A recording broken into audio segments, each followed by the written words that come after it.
എടാ ഇതിപ്പോ 30,000 ഉറുപ്പ്യ അപ്പൊ അവന്റെ സുഹൃത്ത് അവന് കൊടുക്കാൻ. നീ പറഞ്ഞുകൊണ്ടാണ് ഞാനത് അത് നോക്കായിരുന്നത്. ഇപ്പൊ സുരേഷ് എനിക്കിപ്പോ 30,000 തരും, മനസ്സിലായില്ലേ? അമ്മ തന്ന 50,000 ഉണ്ട്, 80, ബാക്കി നിന്റെ 20,000 രൂപ. നീ ഉണ്ടെന്ന് പറഞ്ഞോണ്ട് അല്ലെ ഞാൻ വേറെ മറിക്കാൻ നോക്കിയാനേ. ഹലോ, എനിക്ക് പൈസ ഇച്ചിരി വരാനുണ്ടായിരുന്നു. അപ്പം അത് 2 ദിവസം കഴിഞ്ഞ് എൻ്റെ കയ്യിൽ കിട്ടുള്ളൂ. അത് ആശുപത്രിക്കാരത്ത് പറഞ്ഞ് നടക്കുമോ? ഒരു പൈസ തന്ന മനുഷ്യന്മാരെ എനിക്കൊരാൾ തരാനുണ്ട്. അപ്പോൾ എനിക്ക് 2 ദിവസത്തിനകത്ത് തരാമെന്നാണ് പറഞ്ഞത്. ഇതിപ്പോൾ ആശുപത്രിക്കാർ ഇങ്ങനെ ആവുമെന്ന് ഞാൻ വിചാരിച്ചില്ലല്ലോ. അതല്ലേ? അല്ല, നീ ഇത് പറയുന്നത് എനിക്കറിയാം. ഇതിപ്പോ മനസ്സിലായില്ലേ? ഇതിപ്പോ എന്റെ അമ്മയുടെ കാര്യമായി പോയില്ലേ? പിന്നെ അപ്പോൾ നിനക്ക് ഇതാണ് നിന്റെ കുഴപ്പം. നിന്റെ അമ്മ എടാ എൻ്റെ ഭാര്യയുടെ അമ്മയല്ലേ? ഞാൻ എന്നാലും അമ്മയെ പോലെ തന്നെ ഞാൻ കാണുന്നത്. അങ്ങനെ നിന്റെ അമ്മ എൻ്റെ അമ്മ വേർതിരിക്കും. ഞാൻ ഉത്തരവാദിത്തം പറയാറ് വേണ്ട. അപ്പൊ 20,000 രൂപ വേണം. ഞാൻ അത് എവിടെ നിന്ന് ഞാൻ പറഞ്ഞ ഞാൻ കൊണ്ടുതരും. അല്ല അത് ഉണ്ടെങ്കിലേ കഴിച്ചോണ്ടിരുന്ന ആഹാരത്തിന് മുമ്പ് വേണം നീ എന്നെ എഴുപ്പിച്ചേക്കണം. കഴിച്ചിട്ട് പോയിക്കോ. ഇല്ലെന്നേ. എന്തായാലും കനകം മച്ചമ്മ കാണിച്ചത് ഒട്ടും ശരിയായില്ല. ഏത് നേരം കുട്ടികൾ കളിച്ച് നടക്കണം, നിനക്ക് കാശിന്റെ വില അറിയോ? ഉണ്ടാതെ പോയിക്കോടുന്ന നീ. മാറും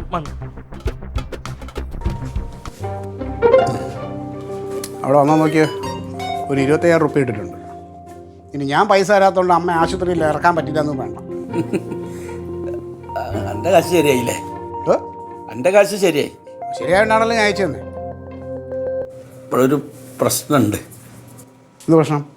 ഈ കനകനെ മറ്റേ സുരേഷ് 30,000 റുപ്യ കൊടുക്കാന്ന് പറഞ്ഞല്ലോ.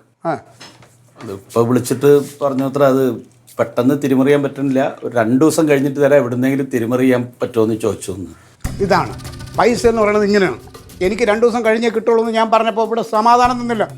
ഞാൻ ഒപ്പിച്ചില്ല ഇപ്പോൾ 20,000 രൂപ. അതെന്താ പറഞ്ഞ? എൻ്റെ അമ്മയെന്ന്. ഇപ്പം അമ്മയുടെ മോൻ എന്താണ് പൈസ ഒപ്പിക്കാൻ പറ്റില്ലെന്ന് ചോദിക്കട്ടെ. എനിക്ക് ചോദിക്കണമല്ലോ. അല്ലടാ അതാവും ശരി, ചോദിച്ചിട്ട് തന്നെ ബാക്കി കാര്യം. നിങ്ങൾ അങ്ങോട്ട് ചെല്ല്. മനസ്സിലേക്ക് അവന്മാർ രണ്ടും കൂടി അവിടെ ബഹളം ഉണ്ടാക്കും. ചെല്ല്. എന്നെ കൊണ്ട് പൈസയുടെ കാര്യം ഇതൊക്കെയാണ് മനുഷ്യൻ. ഞാനെന്ന് പറഞ്ഞു ഞാൻ 2 ദിവസം പറഞ്ഞപ്പോൾ ഇല്ല എന്നെ അങ്ങ് വെച്ചില്ല, വെച്ച് പൊറപ്പിച്ചില്ല. എടാ നിന്റെ പോലെ അല്ലല്ലോ അവൻ. അങ്ങനെ കണ്ടവരോടൊക്കെ പൈസ കടം ചോദിക്കാൻ പറ്റും? അവനൊരു പോലീസുകാരനല്ലേ? അയ്യോ, ചോദിക്കണം. പോലീസുകാരന് എല്ലാവരുമായിട്ട് നല്ല ബന്ധങ്ങളുണ്ടാണ്. ഇവൻ ചോദിച്ചാൽ ആരും കൊടുക്കൂല. ആൾക്കാരായിട്ട് അങ്ങനെയല്ലല്ലോ. സ്വന്തം കൂട്ടുകാരൻ പോലും കൊടുത്തില്ല. അപ്പൊ എന്താണ്? 5,000 രൂപ ഉണ്ട്. ഇതെന്ത് മോനെ റൊണാൾഡോ, ഞാൻ അപ്പോഴത്തെ ഒരു ദേഷ്യത്തിന് പറഞ്ഞതാടാ. അത് കലാമച്ചമ്പിയുടെ അമ്മയെന്ന് പറയുമ്പം എൻ്റെ അമ്മായിയായിട്ട് വരത്തില്ലേ? അപ്പൊ എനിക്കുണ്ട് ഉത്തരവാദിത്തം. എന്നെ കൊണ്ട് ആവുന്നത് ഞാൻ ഒപ്പിച്ചു. പണി വരുമ്പോ തീർക്കാലോ. കണ്ടാ എന്റെ അനിയൻ അവൻ പോലും ഒപ്പിച്ച പൈസ. എന്നിട്ട് എവിടെ നിന്റെ പൈസ? എവിടെ? എടാ അവനെ പോലെയാണോ ഇവൻ? ഇവനെന്താ കൊമ്പുണ്ടോ? ഉണ്ടോ? നിർത്താമോ? എന്തായി? മുഴുവൻ ഉണ്ട് സാർ. പറഞ്ഞ പൈസ മുഴുവൻ ഉണ്ട്.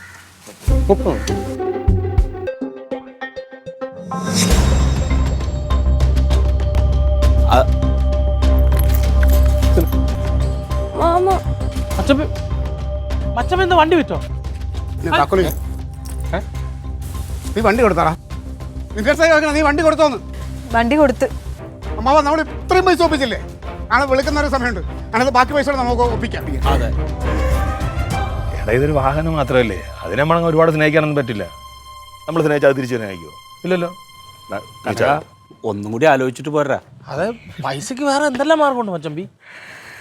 നമ്മളിപ്പോൾ ഈ വണ്ടി എത്രത്തോളം സ്നേഹിച്ചാലും നമ്മളെ ശ്രദ്ധ ഒന്ന് മാറി എന്ത് പറ്റും? വണ്ടി ഇഷ്ടമുള്ളത് മേടിക്കും, അത്രേ ഉള്ളൂ. സന്തോഷമായിട്ട്. വേറെ പ്രശ്നമൊന്നും ഒന്നുമില്ല. പോകട്ടെ സാറേ.